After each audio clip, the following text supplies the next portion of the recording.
Hello everyone, I am Trupti Pandya from Mahatma Gandhi Institute of Technical Education and Research Center, Navsari. This video is part 3 of module 2 concrete making materials. So first you have to see the previous two video and then after this video, right? So in previous two videos we have seen the introduction, advantage, disadvantages of concrete, then concrete making material aggregate, its properties, mechanical property and physical properties, cement, cement properties, sand property and types of cement.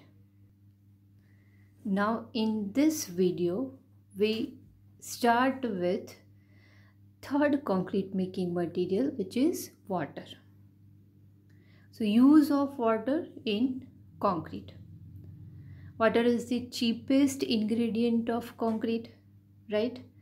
Water is required for mixing the ingredients of concrete, washing of ingredients of concrete, curing of concrete 7 to 10 days.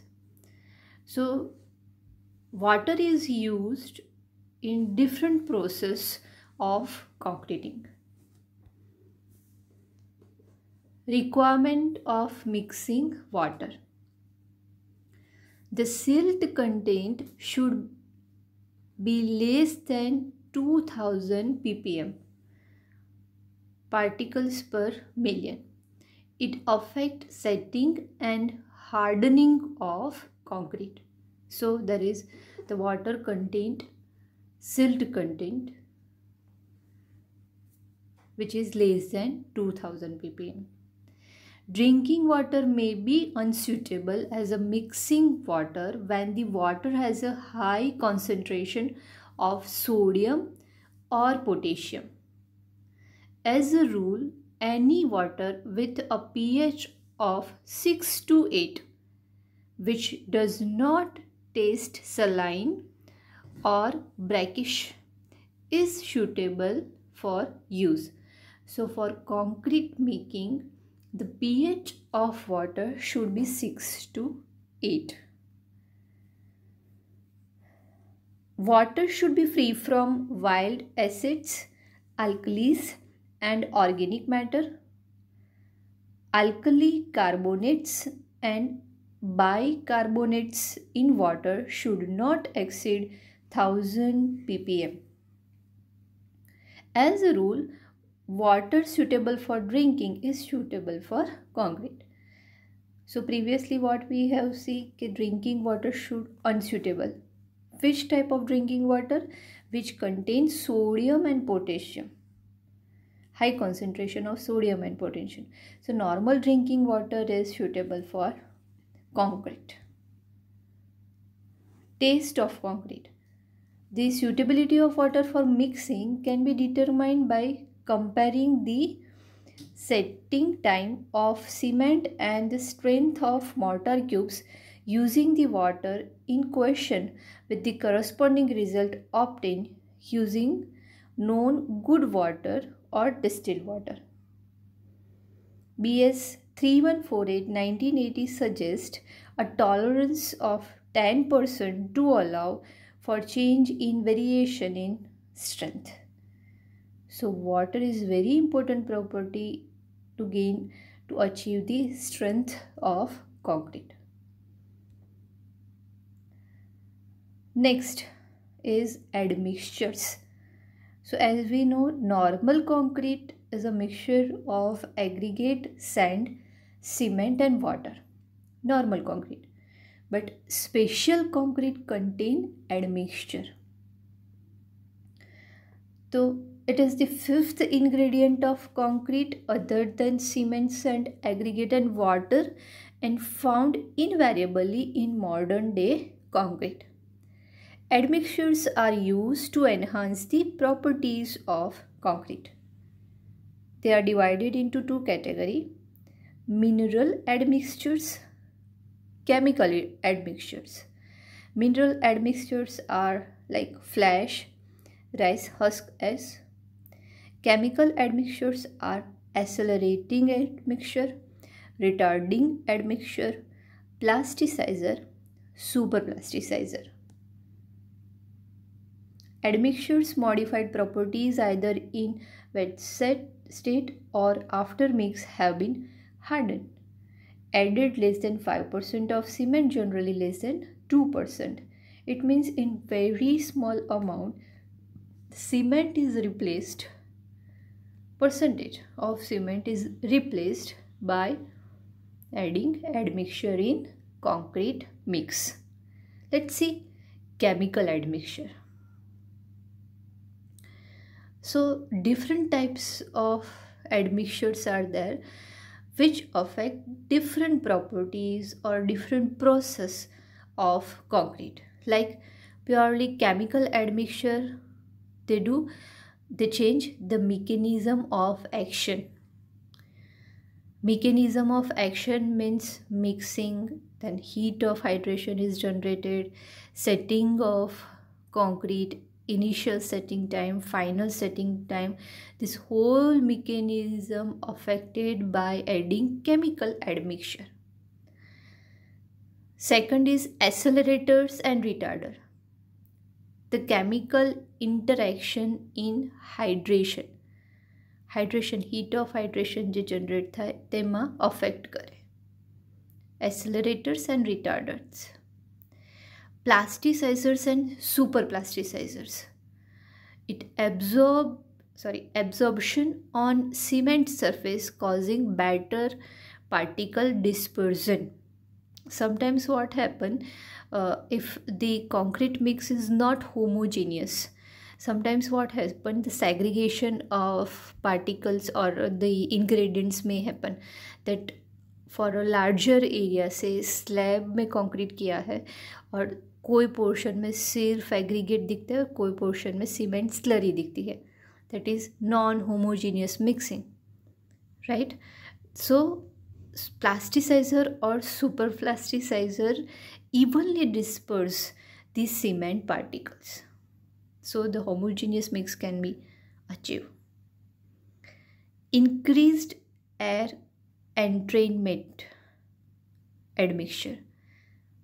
It affect the surface tension of water. Surface tensile force. What is surface tension? A thin layer or tensile force is generated on the upper surface of water, right, which combine or which tighten the particles on the surface. So increase air entrainment admixture affect the surface tension of water. Some admixtures are viscosity modifier affecting rheology of water. Viscosity, what is viscosity? Resistance to deformation. So viscosity modifier that affect the viscosity, resisting it, improve the resisting force under deformation, resisting force of water under deformation. So admixtures are used in special concreting works where at some place the heat of hydration should be generated less, so for that some admixtures are added. At some place we required quick setting of cement, some admixtures are added. At some place the available water is not proper, at that time some types of admixture we have to add, right, to achieve the desired strength, right. Chemical admixture, first is plasticizer. In that the function or the property of that plasticizer is water reducing admixture. This is special type of admixture which reduce the water amount. These admixtures are used for following purpose. For what purpose we have to use this admixture? To achieve higher strength by decreasing the water cement ratio at the same workability as an admixture free mix. See these word water cement ratio. workability are very important properties which we will discuss in next module and fresh concrete module, which are very important property. But as a normal terms, water to cement ratio, how much water is required for particular amount of cement?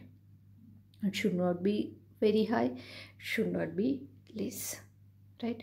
Workability means ease of working. मतलब जब हम concrete को mix करते हैं तो वो जो slurry बनती है वो एकदम फ्लूइड नहीं होनी चाहिए कि उसको कोई सरफेस पे डालो और वो पूरा वाटर की तरह फ्लो हो जाए। वो सॉलिड भी नहीं होना चाहिए कि वो एक जगह पे डालो और वहीं के वहीं रह जाए। सो दैट स्लरी और the plastic mix or the freshly mixed concrete should be workable. Easily you can handle it, you can place it, you can compact it, right? So that property is known as workability and water cement ratio. So the water retarding admixture is used to achieve strength by decreasing water cement ratio at the same workability as admixture free mix. To achieve the same workability by reducing the cement content so as to reduce the heat of hydration in the mass concrete. To increase the workability so as to ease placing in accessible location. Water reduction more than 5% but less than 12%.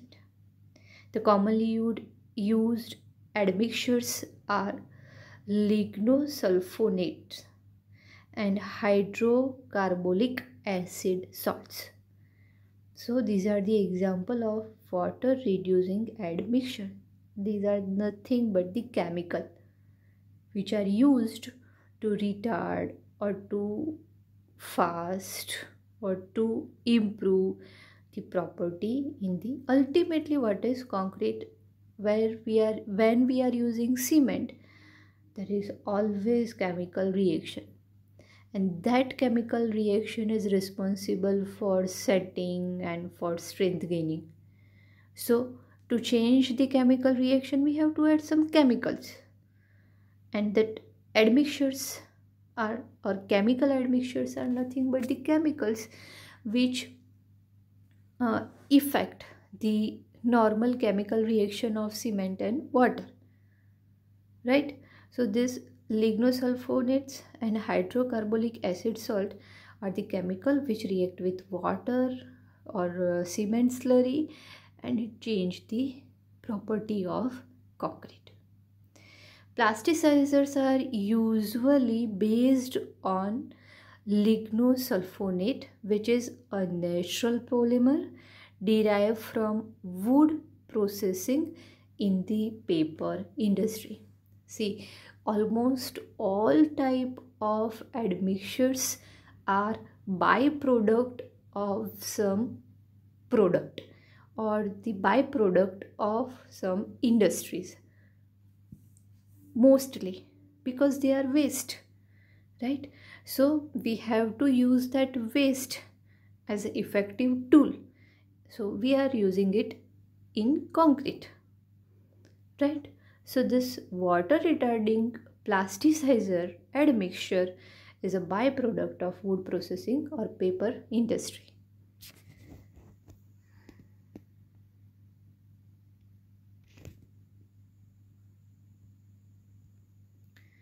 Next chemical admixture is superplasticizer. These are more recent and more effective type of water reducing admixture, also known as high range water reducer.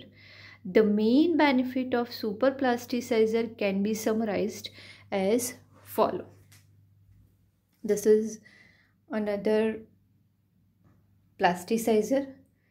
It increases fluidity. Again, fluidity means workability. Concrete can easily flow at the place where we want to put it. self leveling. The leveling should be done easily. Fluidity बढ़ेगी, concrete खुद से that location पे flow होके set हो जाएगा. तो it's self levelling term. Self compacting concrete, super plasticizer is so concrete can compact selfly, penetrates and compact around dense reinforcement.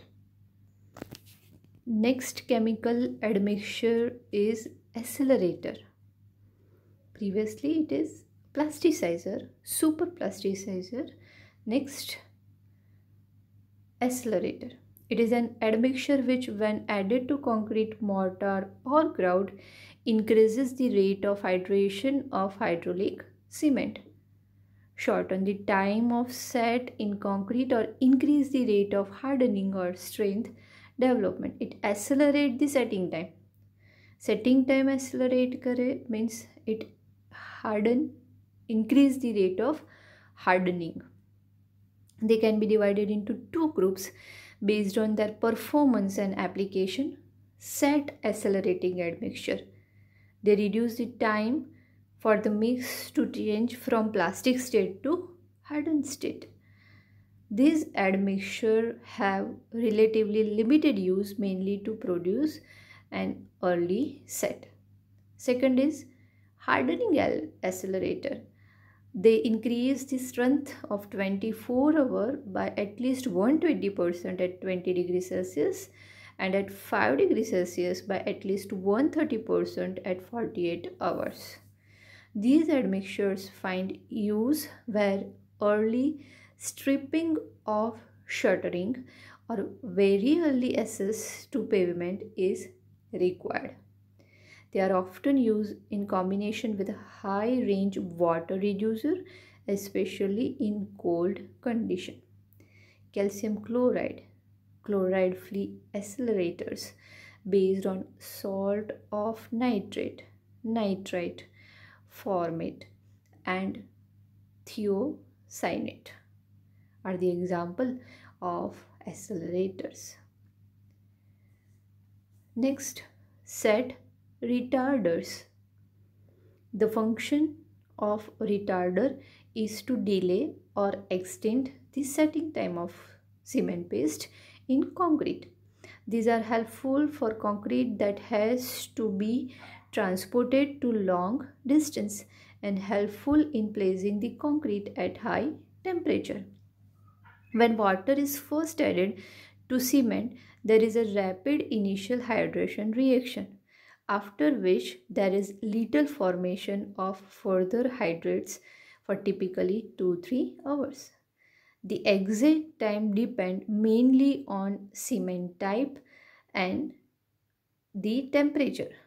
This is called the dormant period, when the concrete is plastic and can be placed.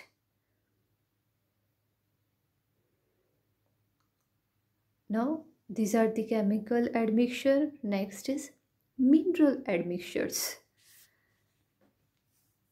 Cementitious. These have cementing properties themselves. Ground granulated blast furnace slag, GGBFS, is the cementitious plasticizer or admixture. The next is pozzolanic. A pozzolana is a mineral which, when combined with calcium hydroxide, means lime, exhibits cementitious properties.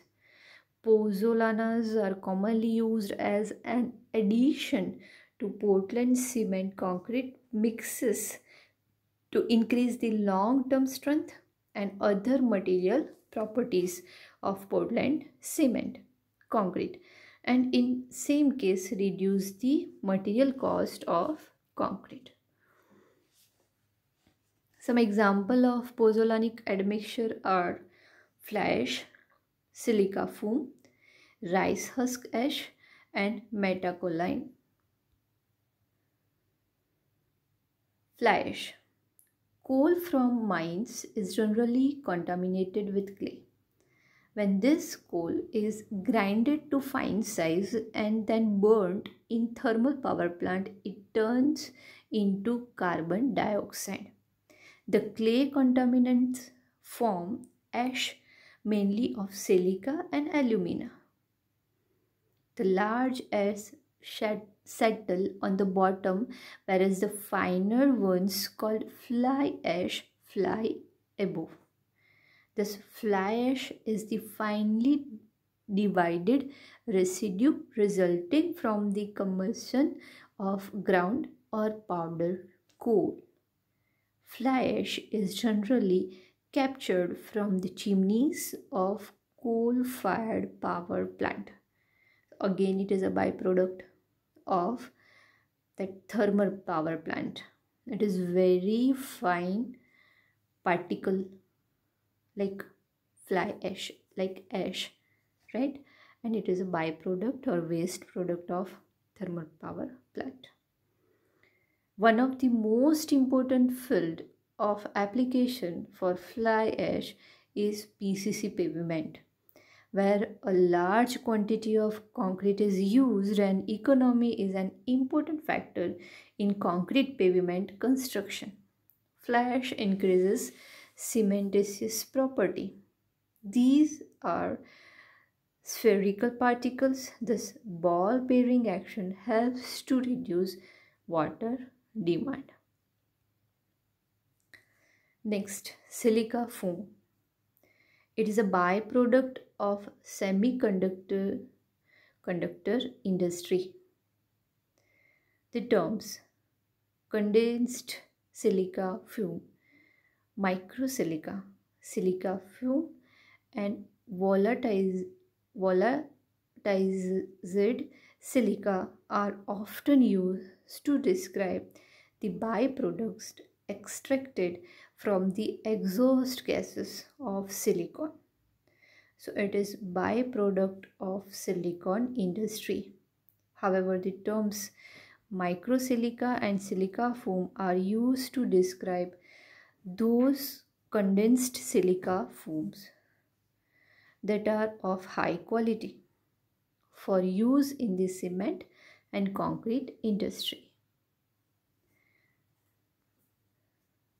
Because of its extreme fineness and high silica content, silica foam is a highly effective pozzolanic material. It improves the property of concrete. Rice husk ash. This is a bio-waste from the husk left from the grains of rice. It is used as a pozzolanic material in cement to increase the durability and strength. The silica is absorbed from the ground and gathered in the husk, where it makes a structure and is filled with cellulose. When cellulose is burnt, only silica is left, which is grinded to fine powder, which is used as a pozzolana. So these are the pozzolanic admixture which increase the strength, which increase the durability, and all three are the byproduct of some industries. Here it is a it is a bio waste of rice grain. So this is the end of module 1 and 2, which is concrete making material and introduction to concrete. The important points are advantages and disadvantages of concrete from module 1, and the types or classification of aggregate and the test for mechanical property of aggregate and types of cement and different types of admixture. Right, these are the important points of these two modules. Now next module is module 3, which is fresh concrete, right, that we will discuss in our next video. Thank you for listening.